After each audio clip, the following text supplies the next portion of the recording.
Bismillahirrahmanirrahim. Dear learners, how are you? I hope that you are well by the grace of Almighty Allah. I am also fine. However, today I will discuss about sentences. In the previous class,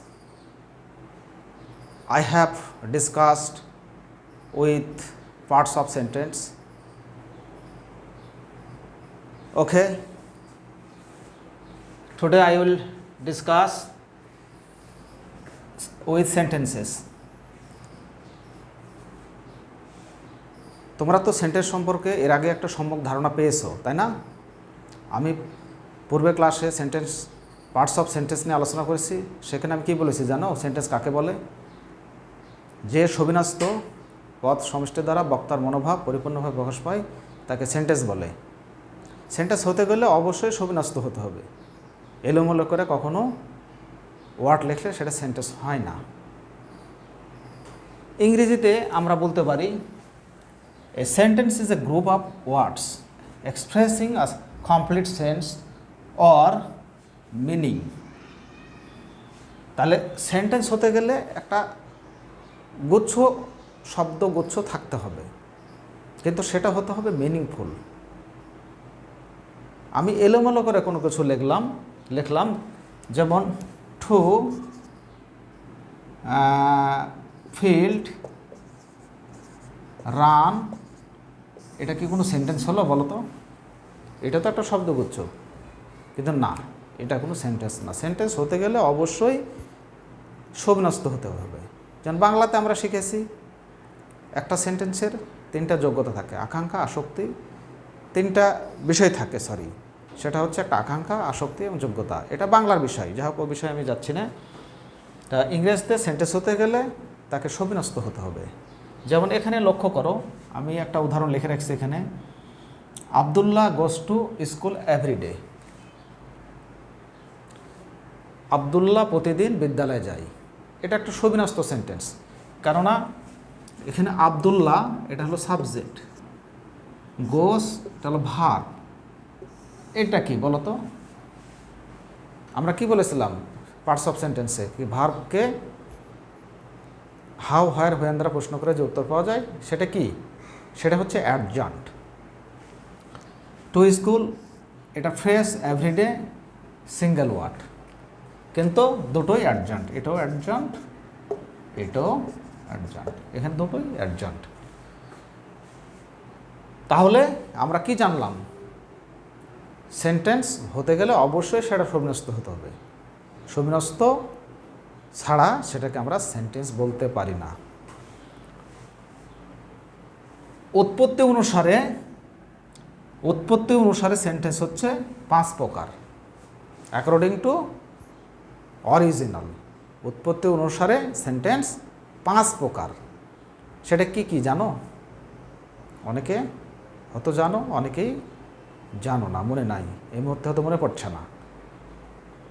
assertive, interrogative, imperative, objective and exclamatory.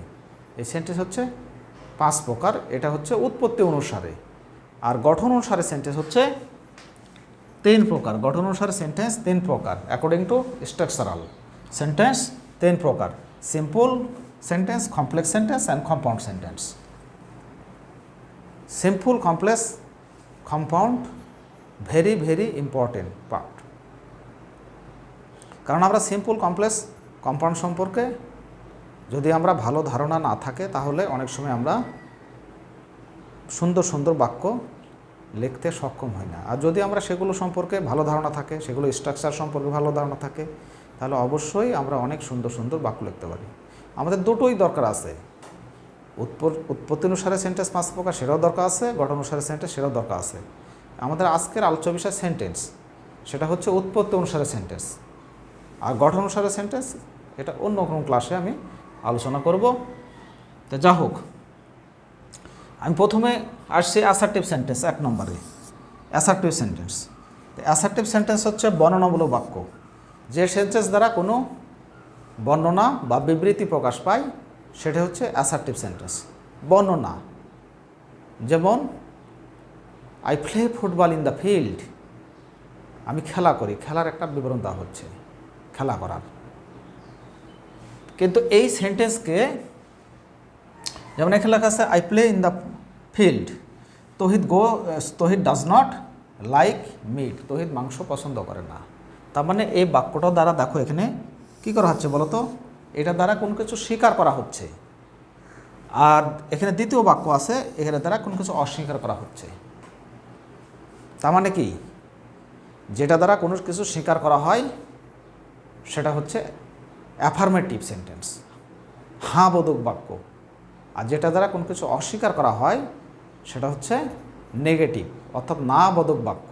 আমরা এখানে দুটো উদাহরণ অবশ্য পেয়ে গেছি। এটা হলো affirmative, এটা হচ্ছে মানে অ্যাসার্টিভ সেন্টেন্সই দুটো ভাগ, একটা অ্যাফার্মেটিভ আর একটা হচ্ছে নেগেটিভ। তো এখানে এই অ্যাসার্টিভ সেন্টেন্সের স্ট্রাকচারটা লক্ষ্য করো। আমরা প্রথমে সাবজেক্ট ব্যবহার করবো, ভার্ব ব্যবহার করবো, তারপরে এক্সটেনশান ভার্ব। সেটা V1, V2, V3 যে কোনো ভার্ব হতে পারে, মডাল ভার্ব হতে পারে, ডু ভার্ব হতে পারে, ডাস ভার্ব হতে পারে, যে কোনো ভার্ব হতে পারে। তো যা হোক, আমরা এখানে অ্যাসার্টিভ সেন্টেন্সের দুটো প্রকার জানলাম, সেটা হচ্ছে একটা অ্যাফার্মেটিভ আর একটা হচ্ছে নেগেটিভ। এখন আমরা পরের সেন্টেন্সে যাব, সেটা হচ্ছে অ্যাসার্টিভের পরে আমরা যাব কি interrogative sentence. Interrogative sentence,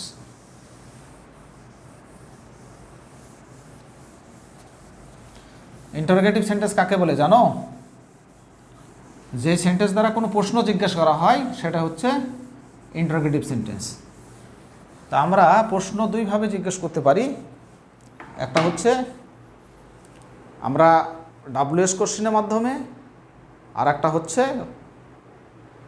auxiliary ভার্বের মাধ্যমে। সেটা ডু ভার্ব হতে পারে, হ্যাভ ভার্ব হতে পারে। তো যা হোক, 2 নম্বর হচ্ছে ইন্টারোগেটিভ সেন্টেন্স। ইন্টারোগেটিভ সেন্টেন্স, এই ইন্টারোগেটিভ সেন্টেন্স এটা হচ্ছে প্রশ্নবোধক বাক্য।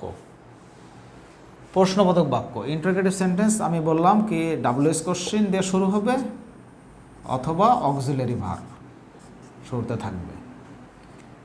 WS অক্সিলারি ভার্ব দিয়ে কোনো প্রশ্ন যদি শুরু হয় তাহলে সাধারণত আমাদের অ্যান্সার কীভাবে আসে জানো? Yes or no. কিন্তু WS দিয়ে শুরু হলে সাধারণত ইয়েস নো দেওয়া অ্যান্সার আসে না। আর WS কোশ্চেন সম্পর্কে তোমরা অনেক আগে ধারণা পেয়েছো, তোমরা যখন প্রাইমারিতে পড়েছো তখন WS কোশ্চেনের ব্যবহারগুলো ছিল। আর বিশেষ করে আমরা যে অ্যান্সারিং কোশ্চেন এগুলো লেখার জন্য অবশ্যই WS কোশ্চেন এর কাঠামো সম্পর্কে আমাদের সম্যক একটা ধারণা থাকা দরকার। কারণ WS কোশ্চেন সম্পর্কে ধারণা না থাকলে আমরা প্রশ্নের অ্যান্সার কিন্তু সঠিকভাবে দিতে পারি না। আর দৈনন্দিন জীবনে আমরা কতই না প্রশ্ন আমরা একে অপরকে জিজ্ঞেস করি, আবার আমরা অ্যান্সার দিই। তাহলে এই অ্যাসার্টিভ সেন্টেন্সের আমাদের গুরুত্ব অনস্বীকার্য। তো যা হোক, আমি একটি উদাহরণ দিই। When do you get up every day, প্রতিদিন তুমি কখন ঘুম থেকে ওঠো? প্রতিদিন তুমি কখন ঘুম থেকে ওঠো, এটা হচ্ছে কি WS কোশ্চেনের মাধ্যমে প্রশ্ন জিজ্ঞাসা করা হলো। অ্যান্সার আসতে পারে কি I get up early in the morning, আমি খুব সকালে ঘুম থেকে উঠি। তাহলে এর মাধ্যমে আর একটা জিনিস এখান থেকে অ্যান্সার করতে গেলে যে বিষয়টা খেয়াল করতে হয় সেটা, এখানে প্রশ্নে যদি আমাদের ফার্স্ট পারসন থাকে তো উত্তর করার সময়, প্রশ্নে যদি সেকেন্ড পারসন থাকে তাহলে উত্তর করার সময় অবশ্যই আমাদের ফার্স্ট পারসন ব্যবহার করতে হয়। যেমন এটার অ্যান্সার যদি আমি করি তাহলে কেবি when do you get up every day, তাহলে I get up early in the morning every day, আমি প্রতিদিন খুব সকালে ঘুম থেকে উঠি। আর একটা কী বললাম, অক্সিলারি ভার্বের মাধ্যমে, অক্সিলারি। যেমন ডাস হি রান ইন দ্য ফিল্ড, সে কি মাঠে দৌড়াদৌড়ি করে, এটা হচ্ছে আমাদের ডু ভার্ব। অক্সিলারি ভার্ব, তাই না? ডু ভার্বও বলতে পারবো, আমরা অক্সিলারি ভার্ব বলতে পারবো। আমরা টেন্স ঘটনার ক্ষেত্রে, প্রেজেন্ট ইনডিফিনিট টেন্সের ক্ষেত্রে আমরা শান্ত, প্রশ্নবোধক করার ক্ষেত্রে, নেগেটিভ করার ক্ষেত্রে এগুলো আমরা ডু ডাজ শব্দটা আমরা ব্যবহার করি, এই ভার্বটা ব্যবহার করি। তো যাই হোক, এটা অক্সিলারি ভার্ব জানলাম। যেমন can I use your pen, আমি কি তোমার কলম ব্যবহার করতে পারি? এটা মডাল ভার্বের মাধ্যমে আমি এটা করলাম। তোমরা জানো তো মডাল ভার্ব, যে ভার্ব টেন্স পারসন মোড অনুসারে পরিবর্তন ঘটানা, সেটা হচ্ছে মডাল অক্সিলারি ভার্ব। আর মডাল অক্সিলারি ভার্বের পরে অলওয়েজ ভার্বের বেস ফর্ম বসে, তবে বাক্যটা প্যাসিভ হলে বি বসে, তারপরে ভার্বের পাস্ট পার্টিসিপল ফর্ম বসে। তো আমরা জানলাম এখানে 3টা সেন্টেন্স লিখলাম। When do you get up everyday, does he run in the field, can I use your pen. এগুলো হচ্ছে সবগুলো হচ্ছে আমাদের ইন্টারোগেটিভ সেন্টেন্স। এগুলো আমরা প্রশ্ন করার ক্ষেত্রে আমরা ব্যবহার করি। আর একটা জিনিস তোমাদের আমি বলে রাখি এ প্রসঙ্গে, আমাদের এই যে সেন্টেন্স কেন শিখবো, আমরা সেন্টেন্স শেখার অনেকগুলো কারণ আছে। তার মধ্যে অন্যতম কারণ হলো আমরা যখন ভয়েস শিখব তখন আমাদের সেন্টেন্সগুলো জানা দরকার। কারণ সেন্টেন্স কোনটা কোন প্রকারের সেন্টেন্স, 5 প্রকারের সেন্টেন্স আছে, বা আমাদের ভয়েসটাও কিন্তু 5 ধরনের হয়। এই ন্যারেশান আমাদের 4 ধরনের হয়, 5 ধরনের ন্যারেশান হয়। তো আমরা যদি এই ডাব্লিউএস কোশ্চেন সম্পর্কে না জানি, তাহলে ন্যারেশনের ক্ষেত্রে আমরা অনেকটা বাধাপ্রাপ্ত হব। তো যাই হোক, আশা করি বন্ধুরা তোমরা ইন্টারোগেটিভ সেন্টেন্সটা বুঝতে পেরেছো। এখন আমরা যাব ইম্পারেটিভ সেন্টেন্স। তো ইম্পারেটিভ সেন্টেন্স বলো তো কি, কাকে বলে, জানো কি তোমরা? ইম্পারেটিভ সেন্টেন্স হচ্ছে যে সেন্টেন্স দ্বারা আদেশ, উপদেশ, অনুরোধ এগুলো বোঝায়, সেটা হচ্ছে ইম্পারেটিভ সেন্টেন্স। আমরা অনেক সময় আদেশ করি, কি গো হোম, বাড়ি যাও, গো হোম অ্যাট ওয়ান্স, এখনই বাড়ি যাও, আদেশ করছি। নিষেধ করছি, do not run in the sun, রোদে দৌড়াদৌড়ি করো না। আবার অনুরোধও করি অনেককে, please come here, please sit down, এগুলো আমি করি। যা হোক, ইম্পারেটিভ সেন্টেন্স আমাদের 3 নম্বরে আসলো কি, imperative sentence. Imperative sentence, imperative sentence এটা আদেশসূচক বাক্য, আদেশসূচক বাক্য। তাহলে এখানে এটার আমরা 2-একটা উদাহরণ দিলে বিষয়টা পরিষ্কার হয়ে যাবে। যেমন রিড দ্য বুক অ্যাটেনটিভলি, বইটি মনোযোগ সহকারে পড়ো। তার মানে কি, এটা আদেশ করা হচ্ছে, অ্যাডভাইস করা হচ্ছে, ADVIC।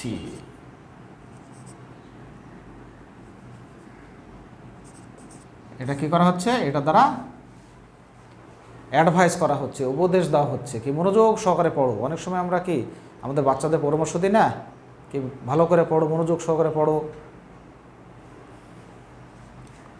যেমন ডু নট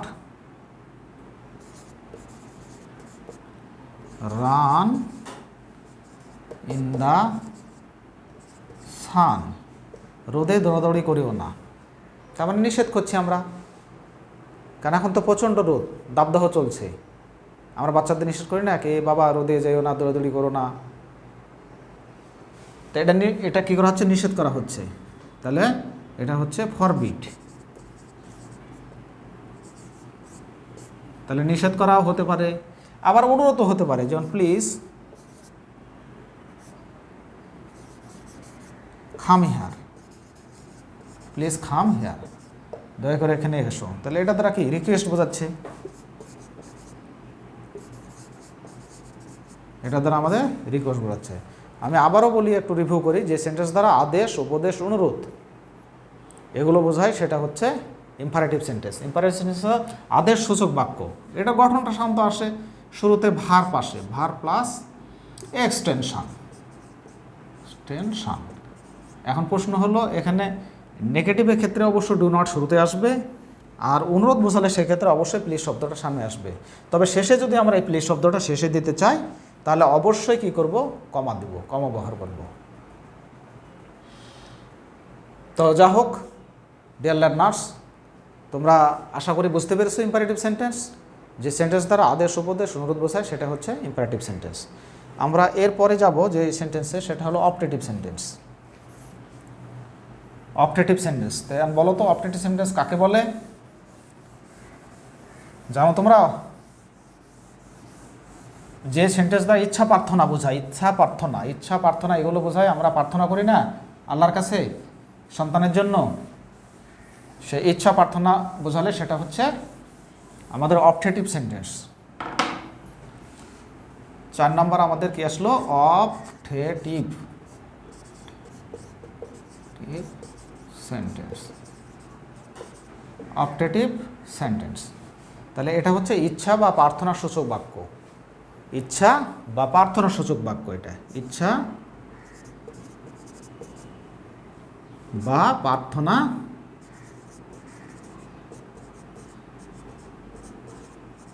সূচক বাক্য। ইচ্ছা বা প্রার্থনা সূচক বাক্য, এটাই হচ্ছে অপটেটিভ সেন্টেন্স। যেমন আমরা বলি না, মে আল্লাহ হেল্প ইউ, আল্লাহ তোমাকে সাহায্য করুন। মে আল্লাহ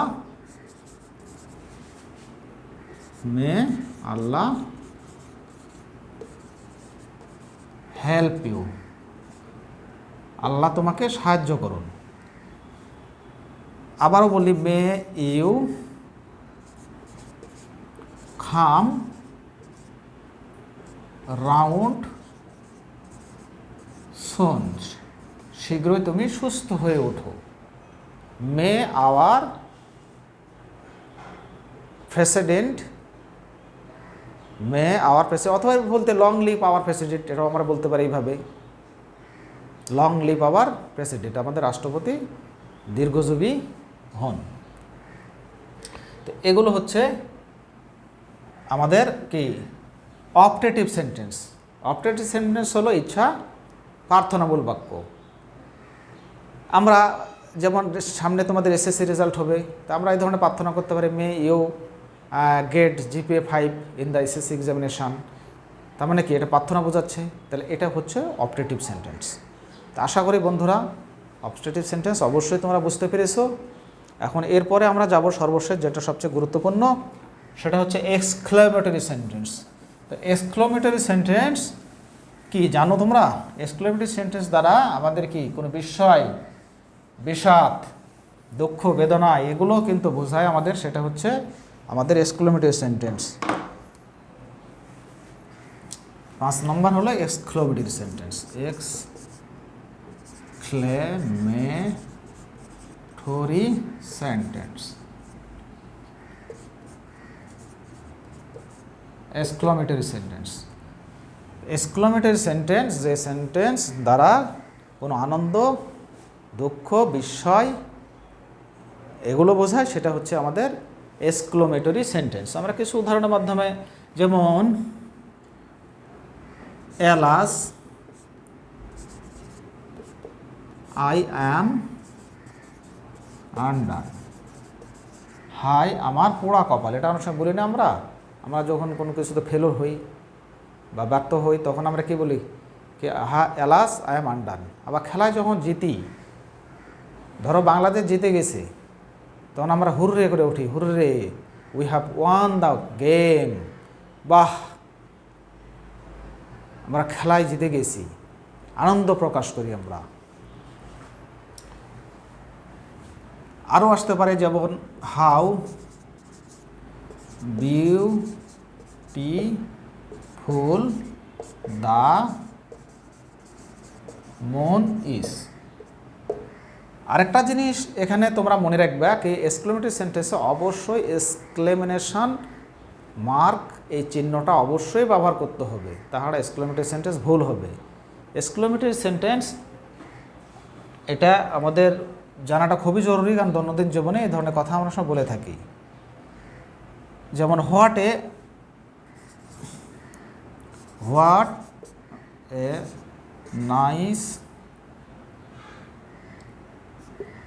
nice girl she is, this is also exclamatory sentence. তাহলে এখানে হাউ দিয়ে আসতে পারে, হোয়াট দিয়ে আসতে পারে। তো এটা খেয়াল করো কি হাউ দিয়ে আসলে হাউ প্লাস অ্যাডজেক্টিভ এখানে বসে গেছে, এটা কিন্তু অ্যাডজেক্টিভ। আর এটা হোয়াটের পরে কিন্তু আর্টিকেল বসে গেছে। তো এখান থেকে যখন আমরা এটাকে অ্যাসার্টিভ সেন্টেন্স করব, তখন এটাকে যখন অ্যাসার্টিভ সেন্টেন্স করি হাউ বিউটিফুল দ্য মন ইজ ভেরি বিউটিফুল, তখন ভেরি শব্দটা চলে আসে আমাদের কিন্তু। আর এখান থেকে আমরা অ্যাসার্টিভ যদি করি তাহলে what a nice girl she is, তাহলে she is a nice girl, এভাবে আমরা করতে পারবো। তার মানে এটার ক্ষেত্রে আমাদের যখন আমরা আর্টিকেল থাকে অ্যাসার্টিভ সেন্টেন্সে যখন যেমন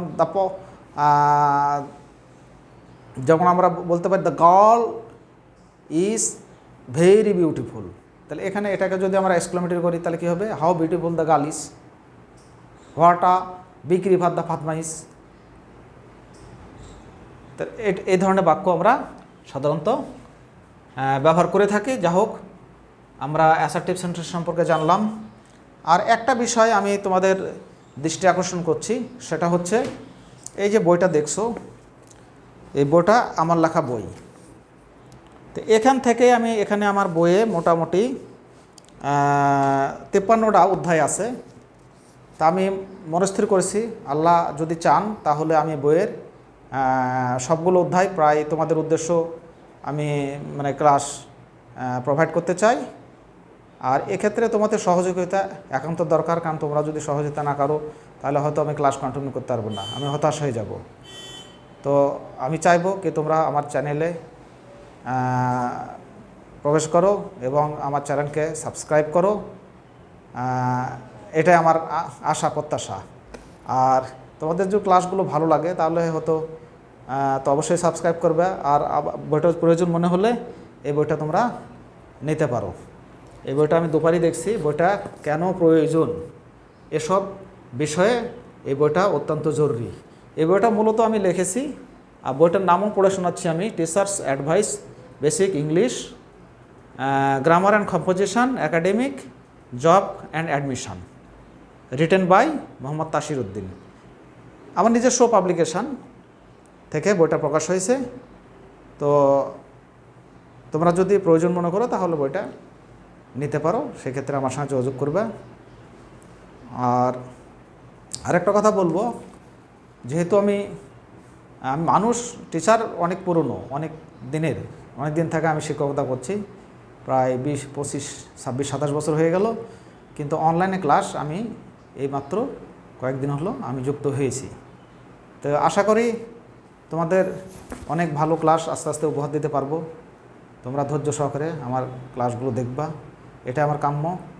আর অভিভাবকদের উদ্দেশ্যে আমার বক্তব্য, আপনার ছেলে মেয়েদেরকে অনলাইনের সঙ্গে যুক্ত করবেন, কারণ রেগুলার ক্লাসের পাশাপাশি অনলাইন ক্লাস করলে তার ভিত্তিটা আরও অনেক মজবুত হবে, এটা আমরা বিশ্বাস করি। তো সবাইকে ধন্যবাদ। আসসালামু আলাইকুম রহমতুল্লাহি বারকাতুহু। আল্লাহ হাফিজ।